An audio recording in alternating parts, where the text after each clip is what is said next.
भलवाबी चौधड़ीअ वटि नेठ ॾींदे फ़ैसिलो सिख सवें संभरी करे आया मिड़ी मैदान ते सिख सवें संभरी करे आया मिड़ी मैदान ते शाह अहमद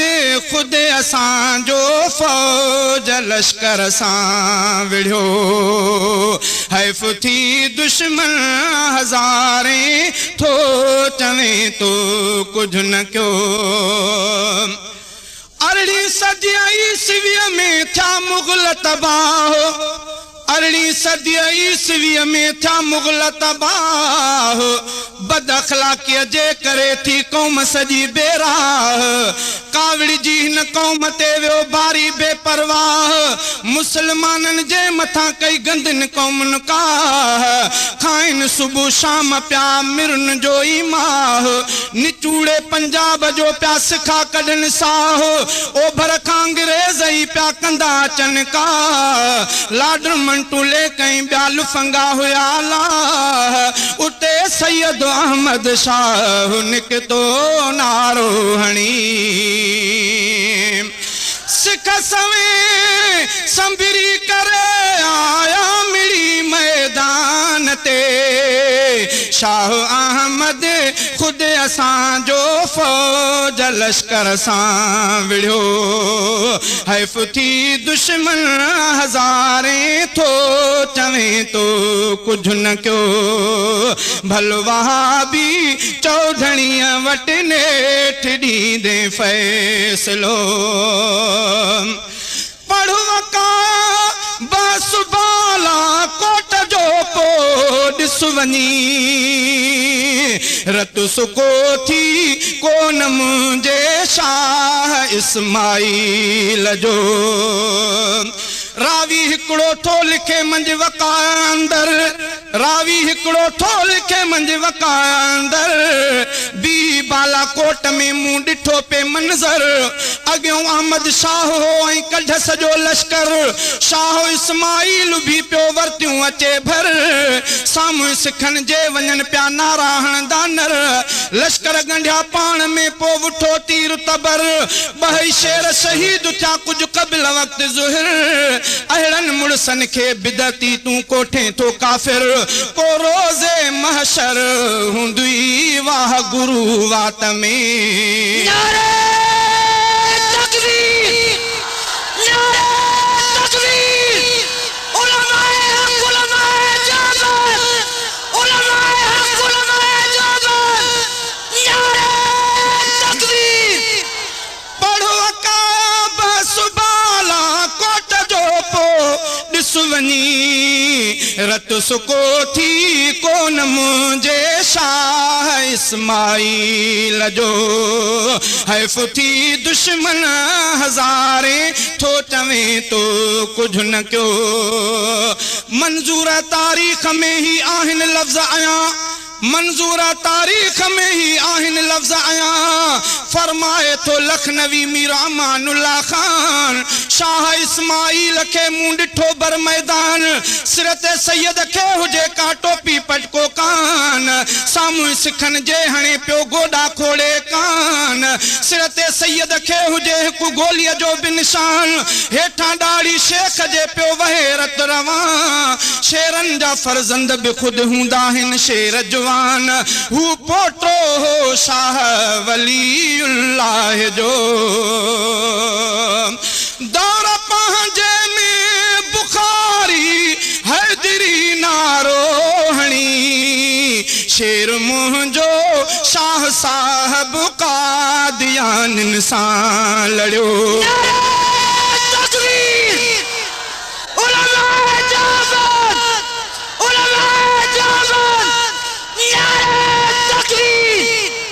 मुझा सारे बिदतिया के दे तू ही पैगाम मुझा सारे बिदतिया के दे तू ही पैगाम कंदो आ ईमान खे तूं पिड़ीअ ते नीलाम 1831 में तूं सुण असांजो अंजाम मुगलन जा पोयां हुया पर बलक बराए नाम मुसलमानन जे मथा कई गंदिन कौमन का मुगलन जा पोयां हुया पर बलक बराए नाम सारे ही पंजाब में क्यों सिखन बंद सलाम नंगन जे नामूस ते प्या हमला कन हराम आलिम आल रसूल जा ब उठा पेश इमाम लश्कर हजारे खणी ही हणी हल्या हाम बीही बाला कोट में प्या विड़न सुबह शाम पहरी जंग जिहाद में जा गाजिन हया गाम तू ही आडो थी बिदती क्यों कोशिश के नाकाम वहाबियत जे जहर के तो फैलायो आम तरह तरह तो मढ़िया तिन उलमा ते इल्जाम जिए मौदूदिन मढ़े क्यों नासिर के बदनाम पो कंदे रोज क़याम तू भी रंजी तन सा राम राम दौर पंहिंजे में बुखारी हैदरी नारोहणी शेर मुंहिंजो शाह साहब कादियान सां लड़ियो हैफ थी दुश्मन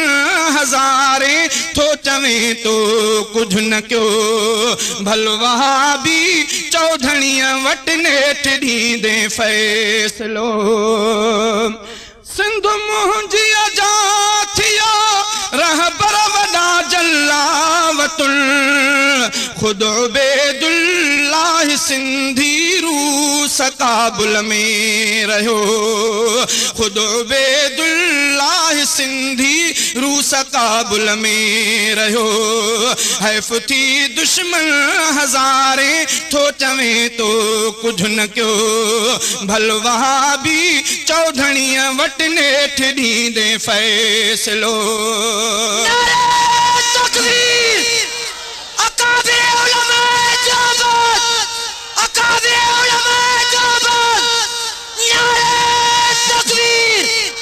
मस्जिदियों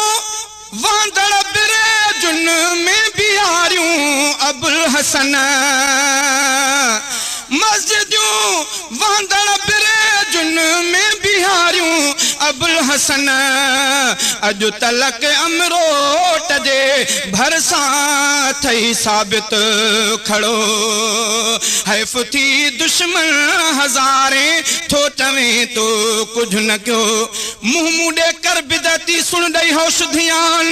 मुंह मुंडे कर बिदती सुन दई होश ध्यान हजरत अमरोटी हुयो हिकु मुजाहिद इंसान मुर्शिदई मुंहिंजे कया लख हिंदू मुसलमान फर्जंद भूरल शाह जो हो सुको सनड़ो जवान वारन टैंदा हा कही वारन टैंदा हा खणी पो कई कप्तान हैबत हजरत जे करे पो कुछंदा हा कान अंग्रेजी कानून जा हा बिल्कुल बेफरमान मिलत ले मसरूर चहा मल्हाईंदा मैदान तुंहिंजो सिर तंहिं ॾींहुं बिदती हो कुटन ते कुर्बान मुंहिंजन ॾिनी आ जान तूं हामी हलवन जो हुए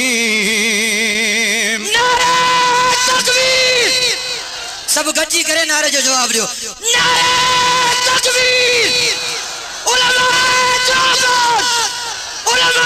जागन तालिबान तारीख दरस जो बंद जो वडो साहिब सदर के सालता दरस जो बंद जो वडो साहिब सदर के सालता माल्टा जे जेल में हजरत हुसैन मदे पयो माल्टा जे जेल में हजरत हुसैन मदे पयो हैफ थी दुश्मन हज़ारे थो चवे तो कुछ न कयो भलवा भी चौधणीअ वटि नेठ ॾींदे फ़ैसिलो।